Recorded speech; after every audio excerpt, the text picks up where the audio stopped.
ओम शांति। अच्छा लग रहा है यहाँ आके। वैसे तो सतीश भाई ने गीत में वो सब कह दिया जो मुझे कहना है। बहुत अच्छे कवि हैं सतीश भाई। हम लोग छोटी सी कहानी सुना दूं पहले अपनी। हम लोग पांडव भवन ही था तब हमारा, उधर आपने देखा होगा या देखेंगे कल, हेड ऑफिस। तो हम लोग कल्चरल प्रोग्राम किया करते थे, मैं ही ऑर्गेनाइज करता था और 10-11 साल हम लोगों ने वो किया। उसके बाद हमारा किचन का कार्य बहुत बढ़ गया। सतीश भाई आए समर्पित होने, किचन में ही आए। मुझे गीत और कविताएं और डायलॉग और कवालियाँ बनाने पड़ते थे, काम ज़्यादा हो गया। ऑर्डर ऐसा मिलता था शाम को 6 बजे कि रात को 9 बजे प्रोग्राम करना है। उसी में लिखना भी, तैयार भी कराना लोगों को और सब कुछ, तो भारी लगने लगा थोड़ा। तो सतीश भाई आए, एक भाई और थे। मैंने देखा ये लोग अच्छा गाते हैं, कवित्व भी इनके अंदर है, तो मैं 2 साल में धीरे धीरे अलग हो गया, इनको सौंप दिया। तो मैं इनको थैंक्स दिया करता था कि तुम आए तो हम मुक्त हुए। मुक्त माना काम बढ़ गया था, मुझे और बहुत सारे काम थे। तो आज हम आपके सामने यही जो कुछ सुना, इसको एक लय में सुना देते हैं, क्या क्या हुआ, और कुछ बाबा के जीवन की महानताएं भी। मैं केवल ये नहीं सोचता कि किसी महापुरुष की केवल कहानी सुना दी जाए, लेकिन ऐसी सुनाएंगे हम आपको कि उनसे हम कुछ सीखें। हमने भी उनसे बहुत कुछ सीखा है, क्योंकि वो अपने जीवन काल में, मैं पहले उनकी 33 इयर्स की कहानी सुना रहा हूँ, जब से उन्होंने ये महान यज्ञ, ये ईश्वरीय विश्वविद्यालय स्थापित किया था। वो महान तपस्वी बन गए थे। जो फिलॉसफी होती है वो केवल कहने, सुनने, सुनाने तक नहीं, वो सब कुछ उन्होंने अपने जीवन में समा दिया था। महान तपस्वी, जैसा आपने गीत में सुना, भगवान को इस संसार में आने की आवश्यकता हुई, धर्म की ग्लानि हो गई, अब तो बहुत ज्यादा हो गई है। तो भगवान ने उनको चुना कि उनके तन का आधार लेकर वे अपना दिव्य कार्य करें। सुना सभी ने? ऐसा नहीं मैं बोलूं और आपके ऊपर से जा रहा हो। भगवान ने उनको चुना ताकि उनको माध्यम बना के उनके तन में प्रवेश करके वो अपना महान कार्य कर सकें, करा सकें। उसमें भगवान क्योंकि निराकार है, उसको अपना शरीर नहीं होता। आपने शायद आज सुन लिया हो उनका परिचय सवेरे। तो उनको शरीर की आवश्यकता पड़ती है। और आपको एक सीक्रेट मालूम रहे कि भगवान किसी के भी तन में प्रवेश नहीं कर सकता, क्योंकि ऑलमाइटी पावर जब इधर आके बैठेगी, ब्रेन है यहाँ, तो biggest power of the world जब किसी के तन में बैठेगी तो बहुत पावरफुल ब्रेन चाहिए, साधारण नहीं। आपने देखा हो कहीं छोटी मोटी जगह, गांव में, कहीं शहरों में भी, कोई आत्माएं किसी के तन में आ जाती हैं, उन्हें लोग देवी कहते हैं, तो उनका भी शरीर हिलता रहता है, क्योंकि दूसरी आत्मा आई और ब्रेन पहली आत्मा का है, तो वो उसको एकोमोडेट नहीं कर पाता, उसकी शक्ति को सहन नहीं कर पाता।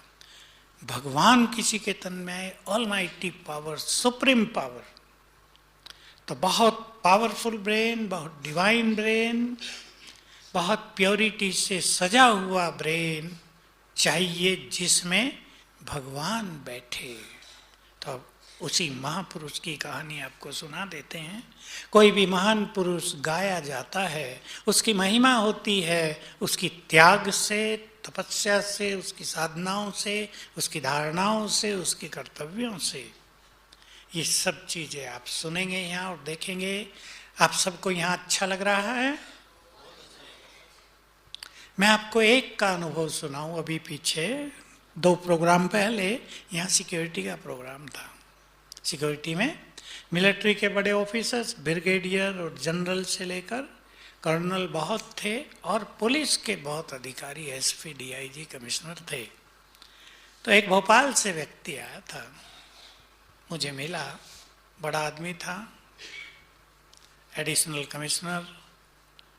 मैंने पूछा यहाँ के कैसा लगा? उसने बहुत सुंदर बात कही। मैं तो जानता हूँ, क्योंकि हमें यहाँ ये अनुभव बहुतों के सुनने को मिलते हैं कि यहाँ आते ही मन शून्य हो गया। शायद आप इस भाषा को समझते होंगे, समझते हैं? मन के सभी थॉट, विचार शांत हो गए। ये वही स्थिति है जिसके लिए बड़े बड़े तपस्वियों को पूरा जीवन लगा देना पड़ा। इसको निर्संकल्प समाधि कहते हैं। उसको आते ही हो गई पहले ही दिन, अभी कुछ सुना नहीं। मैंने कहा तो आपने विचार किया ये यहाँ क्यों हो गया? यहाँ जो सुंदर माहौल है वो किसी ने तो क्रिएट किया होगा या आप ही हो गया? ये स्थान ऐसा था जहाँ भेड़िए रहते थे, जहाँ चीते घूमते थे, जहाँ भालू होते थे। यहाँ आने का कोई साहस भी नहीं कर पाता था। हम लोग जब पहली बार इस जगह को देखने आए तो सोचा था दोबारा नहीं आएंगे। इतने तो थक गए थे, रास्ते नहीं थे, पैदल आए थे 2 किलोमीटर तो झाड़ियों से निकलते हुए। अब ये स्थान विश्व का सर्वश्रेष्ठ स्थान है, शायद आपको इस बात का पता नहीं। मैं इसलिए नहीं कह रहा कि ये हमारा है, ये कमेंट्स, क्योंकि हमारे यहाँ 140 देशों के लोग आते हैं। सीजन होता है उनके, 6 मास हम रखते हैं। अक्टूबर से शुरू होगा और मार्च तक चलेगा। वो सुनाते हैं कि हमने दुनिया में सुंदर सुंदर स्थान देखे, पर स्पिरिचुअलिटी से भरा हुआ अति सुंदर स्थान संसार में कहीं नहीं है। बाहरी ब्यूटी बहुत होती है, मंदिरों की ब्यूटी होती है, लेकिन ऐसे स्पिरिचुअल वाइब्रेशंस जहाँ आकर मनुष्य को ज्ञान मिले, जहाँ उसका चित्त शांत हो जाए, जहाँ उसकी टेंशन खत्म हो जाए, जहाँ से वो जीवन जीना सीख ले, ये वो स्थान है। तो ये क्रिएट किया था ब्रह्मा बाबा ने ऐसे ज्ञान देकर। भले वो तब यहाँ नहीं थे जब ये बना, इसको बने हुए 28 साल हुए हैं। बाबा, अब पीछे चलते हैं, 1935 बाबा, जिनका नाम दादा लेखराज था, जो अपना बिजनेस करते थे हीरो का, कलकत्ते में विशेष रूप से और मुंबई में, और बहुत अच्छे फेमस व्यापारी थे। उनका संबंध बड़े बड़े घरानों से और विशेषकर नेपाल और उदयपुर के राजाओं से भी था। वो महलों में खुलेआम चले जाते थे, इतना सम्मान था उनका। दरबार में बैठते थे, जब राजाओं का दरबार लगता था राजा लोग बहुत सम्मान देते थे। लेकिन सन 35 आया, 1935। भक्ति बहुत अच्छी थी उनकी, नारायण की भक्ति, विशेष रूप से श्री कृष्ण नारायण, इनकी भक्ति बहुत ज़्यादा करते थे। 12 गुरु भी उन्होंने अपनाए थे जीवन में, क्योंकि सत्य की खोज थी। एक गुरु के पास गए, कुछ मिला लेकिन संतुष्टि नहीं हुई, दूसरे के पास गए, कुछ मिला लेकिन और आगे बढ़े, 12 के पास गए। एक दिन जब वो भक्ति बहुत अच्छी करते थे, 35 के आसपास की एक कहानी है, उनके मन में वैराग की फीलिंग होती जा रही थी। एक दिन उन्होंने गुरु को अपने घर में बुलाया हुआ था, घर बड़ा था, आंगन में गुरु का सत्संग चल रहा था, और यहां से बदली उनकी जीवन रेखा, भाग्य की रेखा। गुरु का भाषण चल रहा था और बीच में वो उठे, उनको भी समझ में नहीं आया कहाँ जा रहे हैं, और वो कमरे में चले गए। घर था। उनके पुत्र वधू ने नोट किया कि दादा गुरु को छोड़ के उठ गए। ये पॉसिबल नहीं होता था, बहुत सम्मान करते थे वो गुरुओं का। तो 5 मिनट के बाद वो भी पीछे गई, तो जो देखा वो मैं आपको सुना रहा हूँ। उन्होंने देखा कि वो कमरा लाल प्रकाश से भरा हुआ है, बाबा की आंखें लाल हैं, और जैसे उसने प्रवेश किया उसको आवाज आई बाबा के मुख से, निजानंद स्वरूपम शिवोहम शिवोहम, ज्ञान स्वरूपम शिवोहम शिवोहम, प्रकाश स्वरूपम शिवोहम शिवोहम, ऐसी कुछ आवाज आ रही थी। शिवोहम, मैं शिव हूं। अब वो तो दादा थे मनुष्य, वो कैसे बोल सकते हैं? ये उन्होंने सुना अपने कानों से। राधा नाम था उनका, राधिका, छोटी आयु थी और उसको समझ में नहीं आया मैं क्या करूं, कहां जाऊं, अब किसको बताऊं। वो वहां खड़ी देखती रह गई, अवाक हो गई। कुछ देर के बाद ये सीन लोप हो गया और उसने कहा, दादा कहाँ हो आप? दादा ने सिर हिलाया। अच्छा, मैं यहाँ हूं, गुरु का सत्संग चल रहा था, मैं यहाँ कैसे आ गया? ये था वो समय जब निराकार शिव ने उनके तन में प्रथम बार प्रवेश किया। फिर और बहुत सारी घटनाएं हुई। फिर वो अपने गुरु के पास गए, क्षमा मांगी और कहा, गुरुदेव आपकी कृपा से आज मुझे ऐसा ऐसा दर्शन हुआ है। लेकिन गुरु ने कहा, भाई मुझे तो कुछ पता नहीं इसके बारे में। गुरु जेंटल था। दादा समझ गए कि गुरु की कृपा नहीं, ये तो किसी और की कृपा हो गई है। और उसके बाद दादा को भक्त अपने व्यापार से वैराग्य हुआ, भक्ति में और तल्लीन हो गए। फिर दूसरी घटना घटी, मुंबई में आए वो। अब उनका मन वैराग्य से भर गया था। उन्होंने इसके बाद साक्षात्कार किया महाविनाश का, के ऊपर से अग्नि बरस रही है, नीचे आग लगती जा रही है, संसार नष्ट हो रहा है, बहुत तेज प्रलय जैसी हो गई है, सब कुछ नष्ट हो गया है। घबरा गए और कहा, प्रभु मैं नहीं देख सकता, मुझे न दिखाओ ये। फिर उन्हें तुरंत वो सीन बदला और दैवी दुनिया आने वाले स्वर्णिम युग का साक्षात्कार करा दिया और कहा, ऐसी दुनिया आएगी तुम्हें लानी है। उन्होंने कहा, मैं एक मनुष्य कैसे दुनिया को लाऊंगा? तब उनको आभास हुआ कि परमात्मा मेरे माध्यम से ये महान कार्य करना चाहते हैं। और उन्होंने, अब वैराग्य अपनी चरम सीमा पर था, अपने परिवार से बात की और अपना कारोबार समेट लिया। वैराग्य इतना था कि भागीदार भी था उनका। उसको कहा, भाई मेरा हिसाब कर दो, मुझे अब ये पत्थरों का धंधा नहीं करना है। उन्हें पत्थर लगने लगे, हीरे, मुझे कुछ और काम करना है, मुझे भगवान के काम आना है। उसने मुझे आवाज दी है, तुम अब मेरा कार्य करो। अब भागीदार ने बहुत रिक्वेस्ट की, क्योंकि दादा के कारण ही तो व्यापार चलता था। दादा ने कहा, नहीं ये मेरा निर्णय है, तुम्हें जो चाहे ले लो और जो चाहे मुझे दे दो। एक तो होता है बैठ के सीए को बैठाते हैं, अकाउंटेंट को बैठाते हैं, हिसाब किताब करते हैं। बाबा ने ये सब नहीं, जो चाहिए ले जाओ और जो मुझे देना है दे दो। उसने हिस्सा कर दिया और बाबा ने फिर आ गए। बाबा सिंध हैदराबाद में, जहाँ उनका एक घर था, कराची में दूसरा घर था। वहाँ आकर ओम मंडली की स्थापना की, जिसमें बाबा ओम की ध्वनि लगाते थे और अनेक लोग जो उनके पास आते थे वो ध्यान अवस्था में पहुंच जाते थे। किसी को श्री कृष्ण का साक्षात्कार हो रहा है, किसी को देवियों का हो रहा है, किसी को राम का हो रहा है, किसी को शिव का हो रहा है। साक्षात्कार होने लगे। लोग बाबा को कहते थे, बाबा आप जादू सीख के आए हो क्या कलकत्ते से? लोग सोचते ना जादू है। बाबा ने उनको उत्तर दिया, जादू से कोई भगवान के दर्शन होते हैं क्या? जादू तो हाथ का खेल होता है। ये मैं नहीं, परमात्मा करा रहा है। ज्ञान देना शुरू कर दिया, बहुत लोग आने लगे और 380 लोग आ गए, कन्याएं, माताएं, छोटे बच्चे, बड़े। उनमें से 8-10 बड़े व्यापारी भी थे जो सिंध के थे। उन्होंने भी अपना सर्वस्व जीवन न्योछावर कर दिया। बाबा ने भी अपना सब कुछ न्योछावर कर दिया, ट्रस्ट बना दिया और स्थापना कर दी ब्रह्मा कुमारी ईश्वरीय विश्वविद्यालय की, जिसका नाम अब प्रजापिता ब्रह्मा कुमारी ईश्वरीय विश्वविद्यालय है, जिसमें आप आए हैं। 5 बहनों को का ट्रस्ट बनाकर उनके हाथ में सारी संपदा सौंप दी। और आपको ख्याल रहे, उसके बाद बाबा ने कभी पैसे को हाथ नहीं लगाया। पीछे तो पैसा देखा भी नहीं। उन दिनों 1 पैसा भी होता था। हंसी की बात सुना देता हूँ। पैसा तांबे का होता था, बीच में कटा हुआ होता था। बहने गई बाबा के पास उसे लेके मजाक करने, कि बाबा देखो ये क्या है।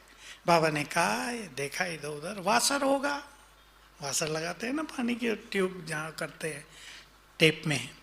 तो सब हंसने लगे कि बाबा ये पैसा है एक।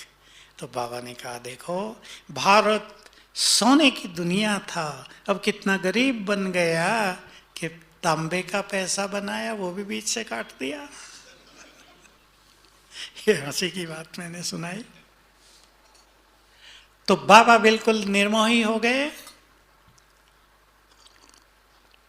ये मैंने बहुत थोड़ी में सुनाया, क्योंकि सतीश भाई आपको गीत में बहुत कुछ सुना चुके हैं। 14 साल ये लोग वहाँ रहे। हैदराबाद से फिर ये संगठन कराची में आ गया, थोड़ा विरोध होने लगा क्योंकि नया ज्ञान था, प्योरिटी की बात थी, ब्रह्मचर्य पालन का आदेश था भगवान का। भगवान ने कह दिया था काम महाशत्रु है, इसको जीतो, तुम स्वर्ग की स्थापना करोगे, तुम्हें सतयुग में चलना है, पवित्र बनना है, मैं तुम्हें पावन बनाने आ गया हूं। लोग दादा के पास आते थे विरोध भाव से कि बाबा आप ये पवित्रता की बात क्या कर रहे हो, संसार कैसे चलेगा, समाज कैसे चलेगा। बाबा कहता मैं थोड़ा ही कह रहा हूं, जो कह रहा है उससे पूछ लो,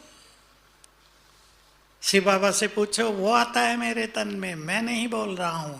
विरोध के बाद इसलिए जो आपने गीत में सुना था, ये कारवा रुका नहीं, क्योंकि ये ईश्वरीय कार्य था। 14 साल ये लोग कराची में रहे। बाबा ने 380 को बहुत ज्यादा राजयोग की, आत्मा होने की, परमात्मा से जुड़ने की, भगवान से बातें करने की साधनाएं कराई। बहुत सारे लोग तैयार हो गए, उसमें परिपक्व हो गए। और फिर ये कारवां 1950 दिवाली पर भारत में आया। बाबा ने ढूंढवाया था, शिव बाबा का आदेश था तुम्हें पहाड़ियों पर जाकर तपस्या करनी है, भारत में ढूंढो कहाँ जाओ। बताया नहीं कहाँ जाओ, शिव बाबा डायरेक्ट ये सब नहीं बताते थे, अब ये तुम्हारा काम है ढूंढो। 3-4 का ग्रुप आया, अब उन्होंने ढूंढा, राजाओं की कोठी थी, एक किराए पर ले ली और ये कार्य यहाँ आ गया। पांडव भवन आप देखेंगे, वो भी राजा का मकान था, वो ले लिया था। उसके बाद 50 के बाद 2-3 साल यहाँ रहने के बाद बाबा ने सबको आदेश दिया जो तैयार हो गए थे कि जाओ भारत के भिन्न भिन्न शहरों में और ये परमात्म संदेश जहाँ तहाँ फैलाओ कि भगवान आया है, ये कलयुग अब समाप्त होगा, सतयुगी दुनिया आने वाली है और तुम्हें उसके लिए पवित्र बनना है, योगी बनना है, ज्ञान योग से अपने को पावन बनाना है।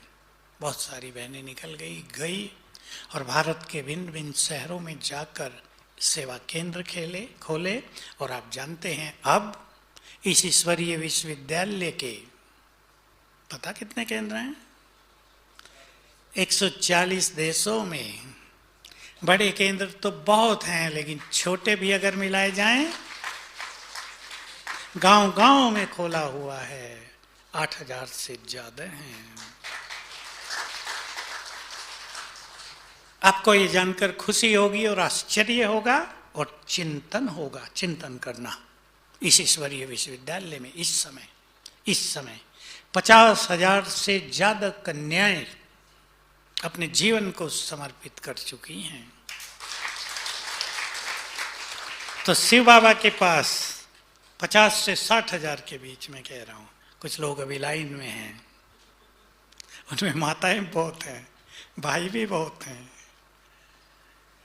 इतना बड़ी एक शांति सेना, ये शांति सेना है, भगवान को मिली है। ये शिव शक्तियां हैं जिन्होंने ब्रह्मचर्य की प्रतिज्ञा कर ली और संपूर्ण जीवन संसारिकता को छोड़कर, संसार के आकर्षणों से मुख मोड़कर, श्वेत वस्त्र धारण करके भगवान के कार्य को पूर्ण करने का दृढ़ संकल्प किया। अभी शांतिवन में हमारे यहाँ 450 कन्याओं का समर्पण समारोह हुआ, जिसको आप अपनी भाषा में दीक्षा कहते हैं।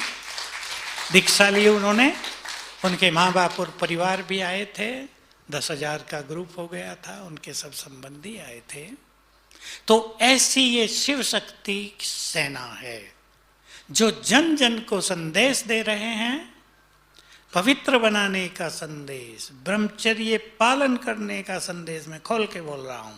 आप भी सोचेंगे, लोग भी सोचते हैं, कलयुग के अंत में और ब्रह्मचर्य, जहां गंदगी के अलावा कुछ नहीं है, ये कैसे संभव हो सकता है? ये संभव है, देख लो जाकर आकर। और ये बहनें कोई ऐसी नहीं कि ऐसी वैसी हों, हाईली एजुकेटेड हैं इनमें से बहुत बहनें, कम से कम 80% बहनें हाईली एजुकेटेड। मैं एक पूना के सेंटर पे गया, मुझे कहा भाई जी 1 घंटे के लिए आ जाओ, सेंटर का फीता काट जाओ, नया सेंटर बना था। मैं गया था पूना, गए हम 4 बहनें थी, यंग थी। मैंने कहा अरे बहनों अपना परिचय तो कराओ, आपकी क्या क्वालिफिकेशन है, कैसे आ गई, कैसे जीवन समर्पित कर दिया, क्यों कर दिया? मैं ये प्रश्न पूछा करता हूँ, क्यों जीवन समर्पित कर दिया आप लोगों ने, क्यों संसार को छोड़ा? एक बोली मेरा ये नाम है, यहाँ की रहने वाली हूँ, मैंने एमटेक किया है, सोचा नौकरी करके क्या करूँगी, भगवान की सेवा में जीवन सफल हो जाए, मैं आ गई। दूसरी, मैंने एमबीबीएस किया है, मैंने एमबीबीएस किया है, सोचा वो बीमारों की सेवा करने से अच्छा है मनुष्यों को पावन बनाने की सेवा करूं, मनुष्य को देवता बनाने की सेवा करूं, मैंने भी जीवन समर्पित किया। तीसरी ने एमबीए किया था और चौथी एमकॉम थी कॉमर्स से। तो मुझे बड़ी खुशी हुई, आप चारों हाईली एजुकेटेड मिलके चलोगी? कहा बिल्कुल, हम तो गुड फ्रेंड हैं एक दूसरे के। ऐसी अनेक बहनें मेरे पास तो रोज आती है मिलने, मैं उनकी क्वालिफिकेशन पूछता हूँ। किसी ने इंजीनियरिंग करके अपने को समर्पित कर दिया, किसी ने सीए करके भी अपने को समर्पित कर दिया, सीएस करके अपने को समर्पित कर दिया। मैं उनसे पूछता हूँ तुमने सीए किया, कितनी मेहनत करके सीए की डिग्री मिलती है, तो सेवा करने के लिए सीए किया था कि बस वो तो किया था कि क्वालिफिकेशन मिल जाए, बाकी तो हमें भगवान की सेवा करनी है। बाबा, अब सोच लो इन आत्माओं को कौन खींच रहा है? वो हमारे कहने से जीवन समर्पित कर सकती है क्या? कभी नहीं। वो भगवान पे ही समर्पित हो रही हैं, वही उनको प्रेरणा दे रहा है, संकल्प दे रहा है, वही उनकी पालना कर रहा है। बाबा ने पहले 14 साल बहुत तपस्या की, जब आबू आ गए तो बहुत सारी बहनें सेवाओं में चली गई थी, यहाँ 20-25 ही रह गए थे, और बाबा ने गहन तपस्या की थी। हमारी तपस्याएं अभी आप में से बहुतों को पता नहीं है। बॉडी कॉन्शियसनेस को छोड़कर सोल कॉन्शियस हो जाना, परमात्मा से निरंतर जुड़ जाना, उसकी शक्तियां स्वयं में भर लेना, अपनी प्योरिटी को परफेक्ट कर देना ताकि स्वप्नों तक भी कोई इम्प्योर थॉट ना आए, अपने गुणों से जीवन को सजा लेना, ये सब लक्ष्य होता है। और बाबा ने इसको पूर्ण किया था। बाबा के बारे में मैं कहूँ, बाबा के जीवन को मैंने देखा है। बाबा का जीवन संपूर्ण निरहंकारिता से भरा हुआ था, नो ईगो। त्याग बहुत बड़ा किया था, त्याग की फीलिंग नहीं कि मैंने कोई त्याग कर दिया। बाबा तो कहते थे पत्थर छोड़ के हीरे ले लिए, असली हीरे तो ज्ञान के हीरे हैं, ज्ञान रतन है, वो तो पत्थर थे। कोई फीलिंग नहीं कि उन दिनों की मैंने लाखों की संपदा त्याग दी थी। उन दिनों 36 में बहुत निरहंकारी, बहुत निर्माण चित्त, जिन्हें अपने लिए कुछ नहीं चाहिए, जो दूसरों की सेवा में सब कुछ लगाने वाले। मैं बाबा को की एक बात आपको सुना दूं। बाबा ने संगठन को कहा हुआ था, किसी बच्चे को कभी भी मेरे से मिलना हो, ये नहीं सोचना बाबा सोया हुआ है, बच्चे तुरंत आ जाना। बाबा तो जागती ज्योत है, और लोग देखते थे कि बाबा सोया हुआ है, और जैसे ही दरवाजे से झांका, कोई सोचता तो नहीं था ना बाबा को जगाएं, लेकिन देखा ही बाबा सोए हुए और बाबा जग गए। आओ बच्चे, क्या काम है? निद्रा जीत, कर्मेंद्रिय जीत, मन जीत, जिन्होंने अपनी बुद्धि को डिवाइन बना लिया था, ऐसा उनका स्वरूप था। भी है ना सोचना मैं उनकी बिना मतलब की महिमा कर रहा हूँ, सभी अपनों की महिमा किया करते हैं, ये संपूर्ण सत्य है। इसलिए वो फरिश्ते बन गए, मधुर भाषी, कभी किसी ने उनको उनमें क्रोध नहीं देखा होगा। सभी के लिए शुभ भावनाओं से भरा हुआ जीवन। बात 1968 की एक कहानी सुना देता हूँ। कलकत्ते में हमारी कोई प्रदर्शनी लगी थी, उसमें शंकराचार्य को ओपनिंग के लिए बुलाया गया था। कोई डिस्टरबेंस हो गया। वहाँ का अखबार विश्वामित्र, उसने एक लंबा लेख बाबा के विरुद्ध छाप दिया था। बाबा के पास मैसेज आया। दिल्ली के बहुत सारे और कोलकाता के भाई बहने थे। उन्होंने कहा, बाबा इसने बिना कुछ सुने बिना सोचे समझे लेख डाल दिया है, इस पे मानहानि का केस किया जा सकता है, इसका अखबार ही बंद हो जाएगा। हम जानते हैं वो अच्छे वकील ज्ञान में थे। बाबा ने कहा, नहीं, वो भी मेरे बच्चे हैं। बाप कभी अपने बच्चों पर केस किया करता है क्या? और बहुत सुंदर महावाक्य सबको दे दिए थे। बच्चे सदा याद रखना, निंदा हमारी जो करे मित्र हमारा सोई।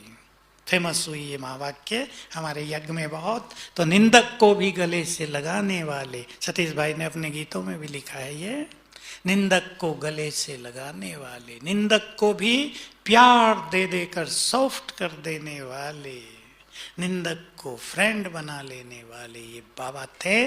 और यही बातें उन्होंने हमें सिखाई हैं। ये सब चीजें प्रैक्टिकल थी। बहुतों ने देखा। हम तो लास्ट में आए थे 68 में, लेकिन जो बाबा के साथ 10-15 साल रहे, उन्होंने ये सब देखा कि ये आत्मा कितने महान विचारों की धनी है। इस आत्मा का चित्त सभी के लिए प्रेम और शुभ भावनाओं से कितना भरा हुआ है। बाबा के पास मुस्लिम्स भी उसी प्यार और भावना से आते थे। बाबा के पास क्रिश्चियंस भी, सिख भी बहुत बड़े सम्मान से आते थे। कोई भेदभाव जाति पाति का, गरीब अमीर का बाबा के पास नहीं था। बाबा तो कहा करते थे, मैं गरीबों से सबसे ज्यादा प्यार करता हूँ। क्यों? क्योंकि गरीबों का मन भगवान के प्रेम से ज्यादा भरा होता है। साहूकार लोग तो धंधे धोरी में व्यस्त रहते हैं। तो बाबा की महानताएं, तपस्या की बहुत ज्यादा। अब मैं उनकी आखिरी सीन सुना रहा हूं आपको। उन्होंने स्वेच्छा से अपना देह त्यागा था, कोई भारी बीमारी से नहीं। बाबा को कोई भयानक बीमारी नहीं हुई। कभी एक यूरिन का छोटा सा ऑपरेशन हुआ था बहुत पहले। 69 18 जनवरी। बाबा की तबीयत थोड़ी सी ढीली थी। 93 एज हो गई थी, थोड़ी सी ढीली। लेकिन बाबा ने सारा दिन 45 तो लेटर लिखे। जब आए हुए थे चारों ओर से, उनका उत्तर दिया। कम से कम 3 घंटे लगाए होंगे उसमें। घूमे फिरे, रात्रि को क्लास कराई। ये घटना है रात के 8:45 बजे की। और क्लास के बाद बाबा अपने कमरे में आए। अब देखेंगे बाबा का कमरा गहन तपस्या के वाइब्रेशन से भरा हुआ, जहां जाते ही चित्त एकाग्र हो जाता है। बाबा वहां आ गए। बाबा की तबीयत ढीली समझकर 2-3 बहनें बाबा के साथ आई। दादी प्रकाश मणि उसमें मुख्य थी, जो बाबा के बाद चीफ बनी। बाबा अपनी बेड पर बैठ गए। दादी नीचे बैठी थी, वो पड़ा था मूढ़ा। बाबा ने दादियों का, बच्ची यहाँ बैठो, चारपाई पर ही। बाबा किनारे पर बैठे थे, सिराने तकिए से ऐसे लगा हुआ था। बाबा ने दादी के हाथ में अपना हाथ दिया और आधे मिनट में ही देह से मुक्त। और दादी को लगा, प्रकाशमणि को, कि बाबा ने अपनी शक्तियां मुझे ट्रांसफर कर दी हैं। ये आखिरी चिंता बहुत अच्छे। बाबा का शरीर गिरा भी नहीं, वैसे का वैसा स्थिर रहा। शरीर का कोई रूप रंग बदल जाए ऐसा भी नहीं हुआ। 3 दिन रखा रहा बॉडी। सभी आए, संस्कार हुआ 3रे दिन।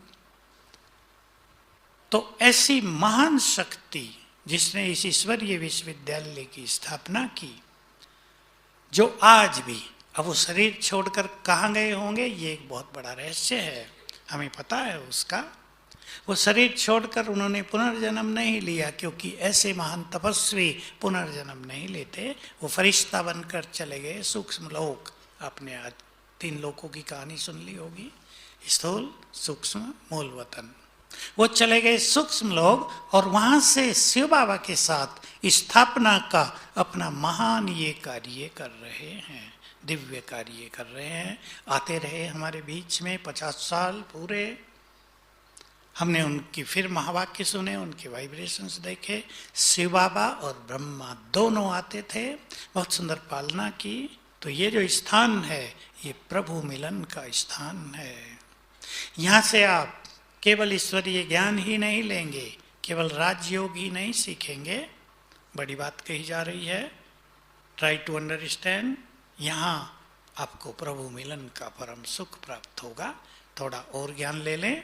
जिसको ढूंढते आए हम सभी युगों से, उसने आकर ब्रह्मा के तन के द्वारा युग बदलने का ये महान कार्य किया। और उसी महान कार्य में हम सभी बहुत सारे भाई बहने, मैंने कहा 50,000 से ज़्यादा भाई बहने तत्पर हैं, जिन्होंने अपना जीवन डेडिकेट कर दिया, ब्रह्मचर्य का व्रत ले लिया और इस महान कार्य को, जिसे हम महान यज्ञ कहते हैं, रुद्र यज्ञ कहते हैं, इसको संपन्न करने का दृढ़ संकल्प किया।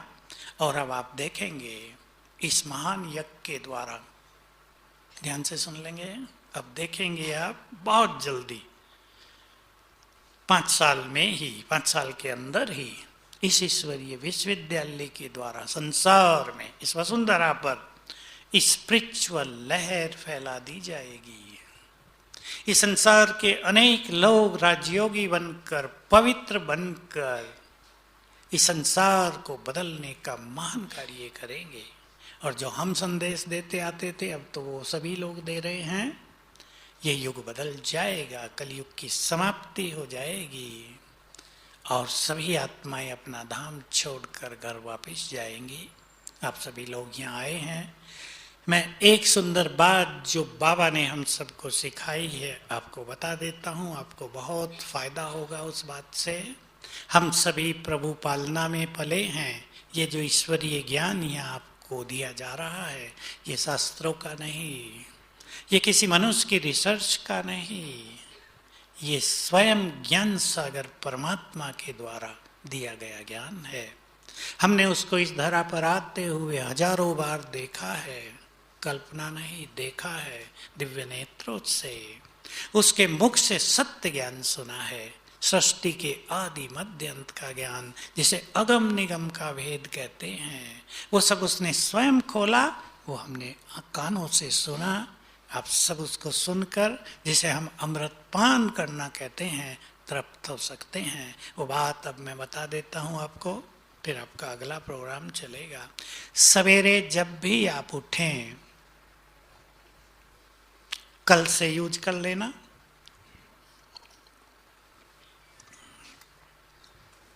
जब मनुष्य रोज सवेरे आंखें खोलता है तो 10 मिनट उसके लिए जीवन का सर्वश्रेष्ठ समय होता है। रोज जान लें आप इस रहस्य को, रोज 10 मिनट भाग्य निर्माण का समय होता है, फ्यूचर को डिटरमाइन करने का समय होता है, भविष्य को निश्चित करने का समय होता है। ये ना सोचना आप भाग्य बना बनाया है, भविष्य तो निश्चित है, हम क्या करेंगे। आप अपने कैरियर में, जिस भी फील्ड में आप हैं, सिंगिंग है, डांसिंग है, आप पोएट हैं, एक्टर हैं, एक्ट्रेस हैं, जिस भी फील्ड में आप आगे बढ़ना चाहो, सवेरे उठकर रोज 10 मिनट उसी तरह के विचारों से, उसी तरह की विजन से अपने को चार्ज कर लेना। 10 मिनट, 10 मिनट में भी पहले 5 मिनट और इम्पोर्टेंट हैं। पहले 5 मिनट में भी 3 मिनट, उसमें भी पहला मिनट, उसमें भी पहला विचार, जो आपके जीवन की धारा को बदल देगा, आपको क्या से क्या बना देगा। आप एक्टर हैं, मैं उदाहरण दे रहा हूं, आप एक्टर हैं और आप सवेरे उठते ही शिव बाबा को गुड मॉर्निंग करना और कहना, बाबा आपकी ब्लेसिंग मेरे साथ है, मैं भारत का बेस्ट एक्टर बनूंगा, पूरे विश्वास के साथ। मुझे बनना है नहीं, क्या कहा मैंने, बनूंगा। आप सिंगर हैं, कंपटीशन है, बहुत अच्छे अच्छे सिंगर हैं, आपको कम अवसर मिलता है। उठते ही पहले शिव बाबा को गुड मॉर्निंग अवश्य करना और संकल्प करना, शिव बाबा का, भगवान का ब्लेसिंग का हाथ मेरे सिर पर है, मैं कुछ ही समय में, टाइम भी दे देना, 1 साल में बहुत अच्छा फेमस सिंगर बन जाऊंगा, बन जाऊंगी। और देख रोज करना, लेकिन ये थॉट 21 डेज जरूर कर लेना। जितना विश्वास के साथ, भावनाओं के साथ आप करेंगे, ये संकल्पों की बहुत बड़ी शक्ति होती है, क्योंकि सवेरे हमारा सबकॉन्शियस माइंड एक्टिव रहता है। सबकॉन्शियस माइंड विजन को एक्सेप्ट करता है। Try to understand vision. आप एक गायक हैं, विजन बना लेना, चित्र बना लेना। मैं गीत गा रही हूं, सामने 5000 लोग बैठे हैं, वाह वाह कर रहे हैं, जय जयकार हो रही है। 1 साल के अंदर टाइम भी देना है। जो विजन और टाइम आप देके सवेरे ही तैयार करेंगे अपने को, लेकिन 21 दिन, कम से कम 11 दिन वो होगा, वो निश्चित है। ऐसे मैं बहुत भाग्यवान हूं, मैं बहुत शक्तिशाली हूं, सफलता मेरा जन्मसिद्ध अधिकार है, मेरा भाग्य बहुत सुंदर है, मेरे भाग्य में सब कुछ सुंदर लिखा है, मेरे गुड डेज चल रहे हैं। ये नहीं बुरा दिन आ गए हैं, भूल से भी ना सोच लेना उठते ही। आपने उठते ही सोच लिया क्या भगवान मेरा तो भाग्य ही खराब है, कितने बुरे दिन आ गए, तो समझ लो आपने बुरे दिनों का आह्वान कर लिया। जो सवेरे उठते ही पहले 3 मिनट, 5 मिनट और 10 मिनट तक आप करेंगे, समझ लो वही होगा। You will become the creator of your Fortune. समझ गए ना? भाग्य के निर्माता बन जाएंगे। जो भी विचार आप चाहें, परिवार के लिए, अपने लिए, पति के लिए, पत्नी के लिए। उठते ही बहनें हंसी की बात सुना दो, पति से झगड़ा रहता है, उठते ही चेहरा देखा, कैसा पति मिला, पता नहीं कब जान बचेगी, तो और खराब हो जाएगा ना। उठते ही संकल्प करना कि बहुत अच्छी आत्मा है, मेरा गुड फ्रेंड है, हम दोनों के बीच बहुत प्यार है। देखना चमत्कार, ये संकल्पों का जादू। Thank you very much. आप सब आए, मोस्ट वेलकम। लास्ट में कर रहा हूँ, वैसे तो आपका हो चुका है मेरी ओर से भी। और यहाँ आते रहिए और अपने भाग्य को चमकाते रहिए। ओम शांति।